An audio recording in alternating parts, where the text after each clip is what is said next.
Assalamualaikum warahmatullahi wabarakatuh. Selamat pagi, siang, dan malam. Kenapa saya sampaikan salam ini? Karena nanti kalian bisa membuka video ini pada waktu pagi, siang, ataupun malam. Seperti yang kita ketahui bahwa saat ini masih dalam suasana new normal istilahnya pada pandemi COVID-19, sehingga pembelajaran kita laksanakan dengan cara online. Nah, pembelajaran ini terutama pada materi fisika, nanti saya akan sampaikan materi yang kalian pelajari pada kelas fisika di SMA Semanca, di SMA Candiroto, dengan media online, yang mana nanti saya akan menjelaskan materi-materi dalam bentuk Microsoft Office PowerPoint dalam bentuk video, di mana slide-slide PowerPoint itu akan kami jelaskan dan kalian bisa menyimak materi yang saya sampaikan pada PowerPoint tersebut. Nah, nanti silahkan kita akan mulai pembelajarannya dengan menggunakan slide-slide pada PowerPoint. Ya, terima kasih kalian telah menyimak materi pembelajaran ini.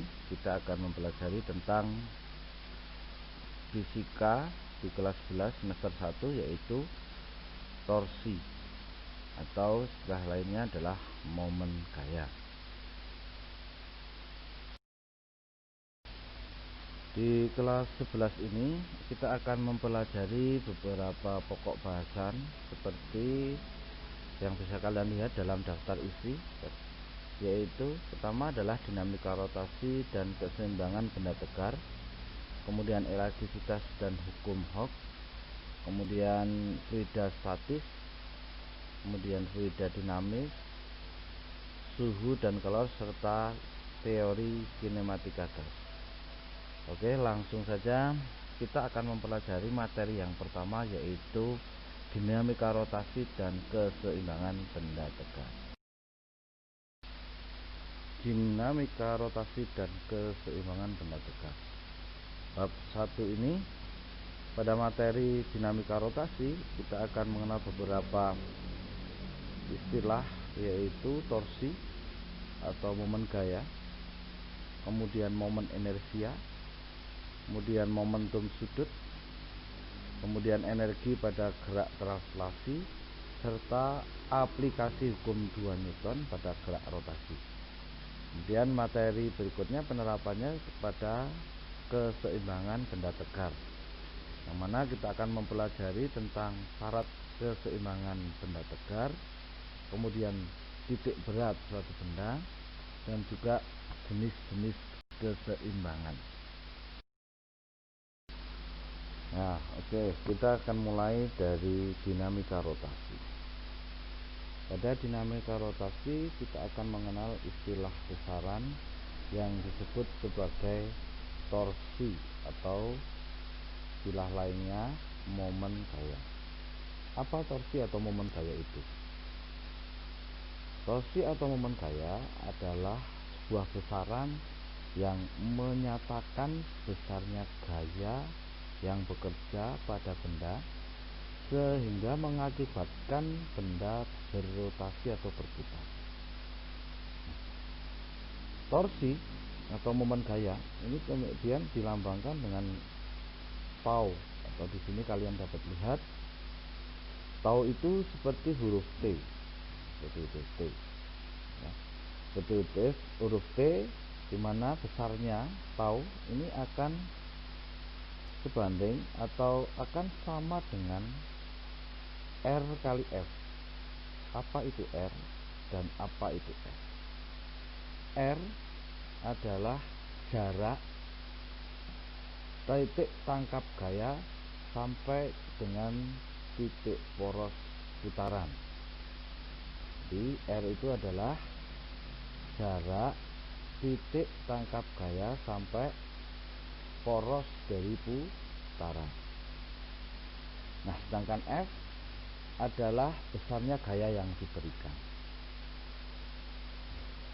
Sehingga torsi secara dapat dirumuskan sebagai tau sama dengan R kali F. Nah, kemudian di situ juga kalian bisa lihat pada slide ada tau sama dengan F kali R sin theta. F kali R sin theta. Apa ini? Nah, ini adalah torsi yang mana antara R dan F-nya itu membentuk suatu sudut, atau istilah lainnya tidak tegak dan lurus. Jika kita memberikan jarak dari titik pusat sampai dengan titik tangkap gaya itu tidak tegak lurus, maka besarnya torsi akan dipengaruhi oleh sudut antara R dan F itu. Sehingga torsi di sini kemudian dinyatakan sebagai F kali R sin theta. Nah, sekarang kita lihat keterangannya. Keterangan di situ ada tau atau momen gaya yang satuannya adalah N kali M atau Newton kali meter. Sedangkan F adalah gaya yang satuannya Newton. Kemudian R adalah lengan gaya yang satuannya meter. Sedangkan theta adalah sudut apit antara F dan R.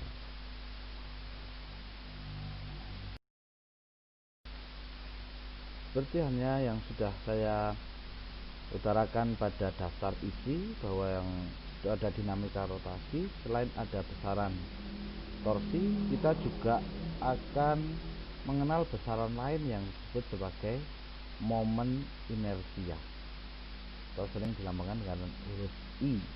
Apa momen inersia? Momen inersia adalah ukuran kelembaman atau kesukaran atau kemalasan suatu benda untuk berotasi atau berputar terhadap porosnya. Momen inersia ini akan dipengaruhi oleh massa dan jari-jari. Jadi R di sini adalah jari-jari benda yang akan kita putar. Sehingga momen inersia ini akan dipengaruhi oleh beberapa bentuk benda yang akan diputar. Kalian dapat melihat di slide sebelah kanan bawah, di situ ada beberapa gambar yang menunjukkan momen inersia benda yang berbeda-beda bentuknya. Di situ ada benda yang ring, cincin ya, seperti cincin atau silinder berongga istilah kita. Di situ di bagian bawah ada silinder yang berongga seperti cincin itu. Momen inersianya sama dengan M kali R kuadrat. Tetapi kemudian di atasnya kalian dapat melihat silinder yang kejal atau yang penuh. Momen inersianya adalah setengah dari massa dikalikan jarinya. Kemudian ada setengah lingkaran yang pejal, atau bola pejal, begitu istilah kita. Momen inersianya adalah 2/5 mr kuadrat. Yang di bawahnya ada momen inersia untuk benda bola yang berongga, seperti bola sepak gitu ya, yaitu I sama dengan 2/3 mr kuadrat. Kemudian di sebelahnya lagi ada batang yang porosnya berada di tengah. batang yang porosnya ada di tengah. Momen inersianya adalah I sama dengan 1/12 ml kuadrat. Kemudian yang terakhir yaitu ada batang yang porosnya pada salah satu ujung batang tersebut. Maka momen inersianya dinyatakan sebagai 1/3 M kali L kuadrat. Nah, ini adalah momen inersia atau kesukaran benda untuk diputar pada benda yang berotasi. Selain dipengaruhi oleh massa dan jari-jarinya, juga akan dipengaruhi oleh bentuk dari bendanya.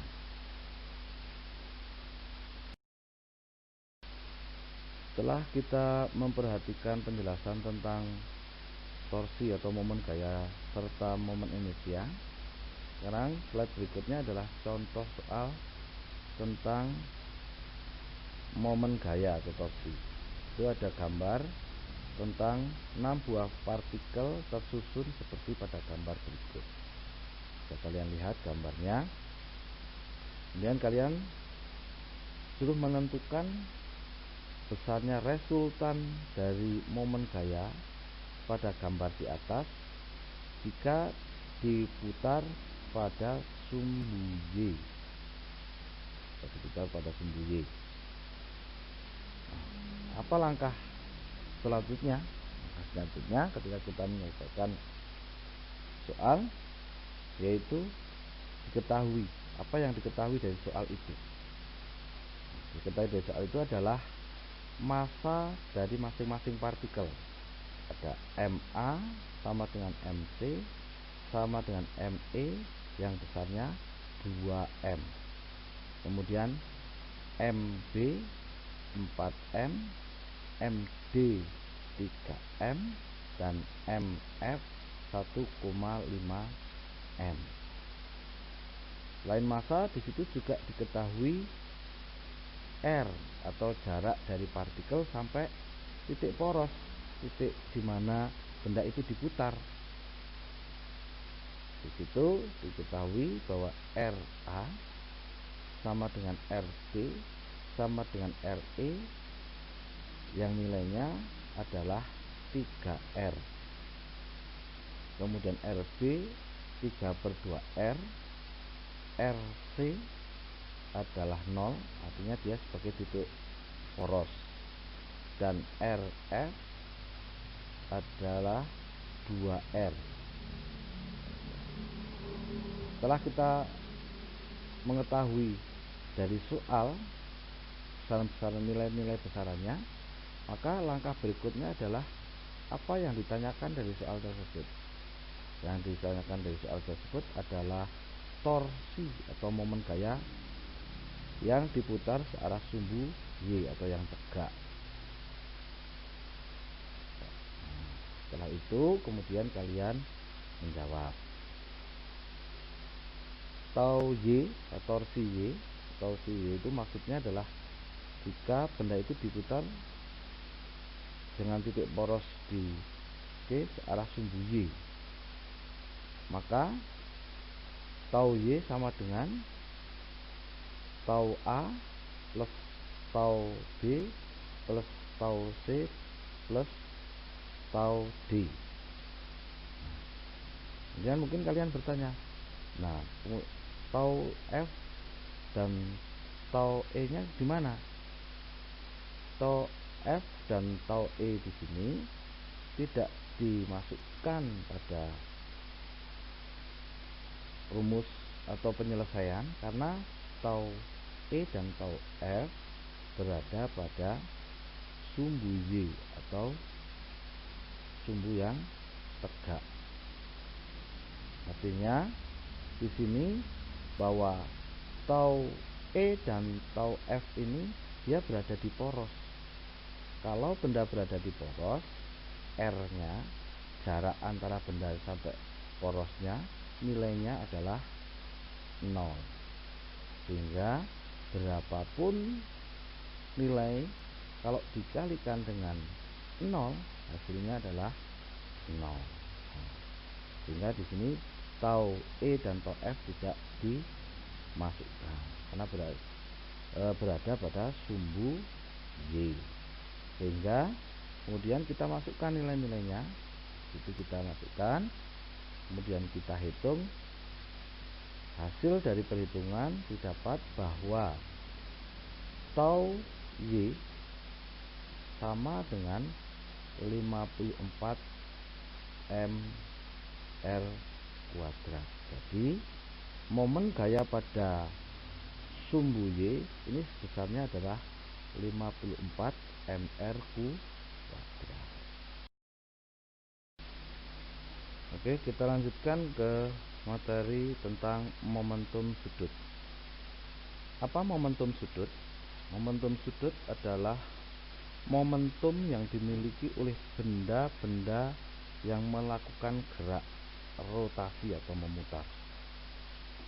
Jadi, momentum sudut sebuah partikel yang berputar terhadap sumbu putar ini didefinisikan sebagai hasil kali momentum linier partikel tersebut terhadap jarak partikel ke sumbu putar, atau ini secara matematis dapat ditulis sebagai L sama dengan I kali omega, atau juga bisa dinyatakan sebagai L sama dengan M kali F kali R.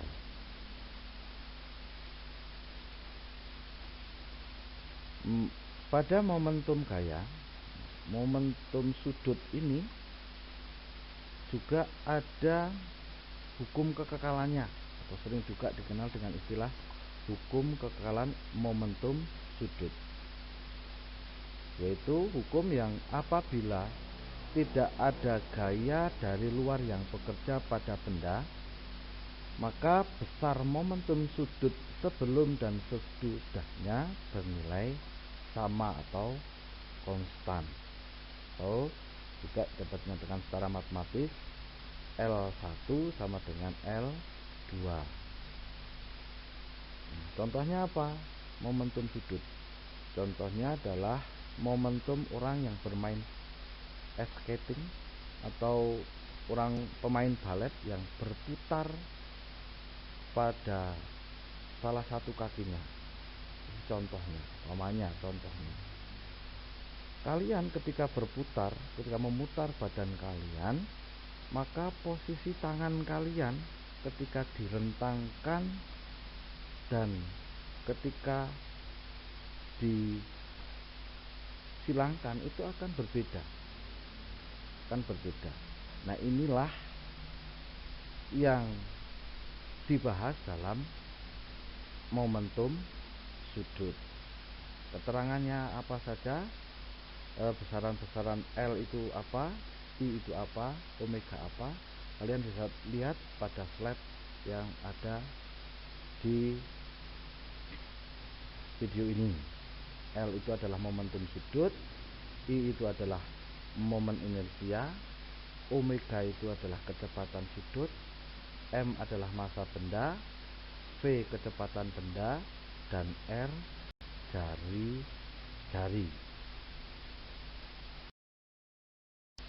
Setelah kita mempelajari tentang momentum sudut, kita lanjutkan ke energi gerak translasi dan rotasi. Artinya ada keseimbangan antara benda yang bergerak translasi atau lurus dan benda yang bergerak rotasi atau berputar. Nah, energi kinetik translasi seperti yang kalian ketahui atau sering juga dinyatakan sebagai EK atau energi kinetik, yaitu setengah mv kuadrat. Nah, kemudian kalau EK atau energi kinetik pada gerak rotasi bagaimana? Energi kinetik pada gerak rotasi sama dengan setengah I kali omega kuadrat. Kemudian energi potensial. Energi potensial yaitu energi karena posisi atau kedudukannya, yang mana kita tahu bahwa energi potensial ini dinyatakan sebagai M kali G kali H. M kali G kali H. Nah, kesetaraan gerak translasi dan rotasi kemudian dikenal dengan istilah energi total atau energi gabungan dari gerak translasi dan rotasi. Sehingga energi gabungan ini kemudian dinyatakan sebagai EM plus EK. Ini sebenarnya adalah teori tentang kekekalan energi. Karena benda bergerak translasi dan rotasi, maka energi totalnya adalah jumlah dari energi gerak translasi ditambah dengan energi gerak rotasi, atau E sama dengan EM plus EK. EM itu apa? EM itu adalah energi mekanik. Kemudian EK adalah energi kinetik. Kinetik itu energi karena geraknya. Karena geraknya itu double translasi dan rotasi, maka EK-nya adalah EK translasi ditambah EK rotasi. Sehingga energi totalnya di sini sama dengan M kali G kali H ditambah setengah MP kuadrat ditambah setengah I kali omega kuadrat. Ini adalah energi gerak rotasi dan translasi. Sehingga kalian dapat mencari besarnya gerak gabungan benda yang bergerak translasi dan rotasi ini sebagai energi total, yaitu E sama dengan EM plus EK. Contohnya apa gerak translasi dan rotasi gabungannya? Gerak benda menggelinding, atau kalian ketika menaiki kendaraan kalian ketika melalui turunan itu kalian bergerak rotasi. Apa yang berotasi? Roda motor kalian. Nah, gerak translasinya atau gerak lurusnya apa? Lintasan yang dilalui motor kamu. Ini adalah contoh dari gerak translasi dan rotasi. Kita lanjutkan ke aplikasi hukum 2 Newton pada gerak rotasi.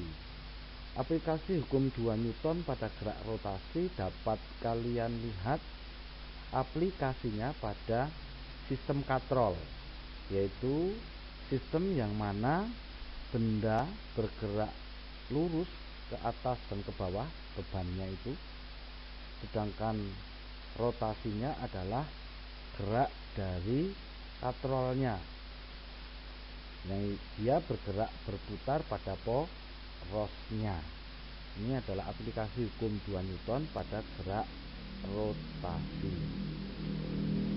Kalian bisa lihat pada slide berikut. Selain aplikasi hukum 2 Newton pada sistem katrol, aplikasi hukum 2 Newton pada gerak rotasi juga dapat kalian lihat pada benda yang menggelinding pada bidang miring, yang mana percepatan benda ini akan sama dengan G kali sin theta, atau gaya gravitasi dikalikan dengan kemiringan dari bidang, karena kemiringan nanti akan mempengaruhi percepatannya. Tentu kalau kalian di kemiringan yang sangat terjal, kalian akan meluncur lebih cepat dibanding dengan kemiringan yang landai.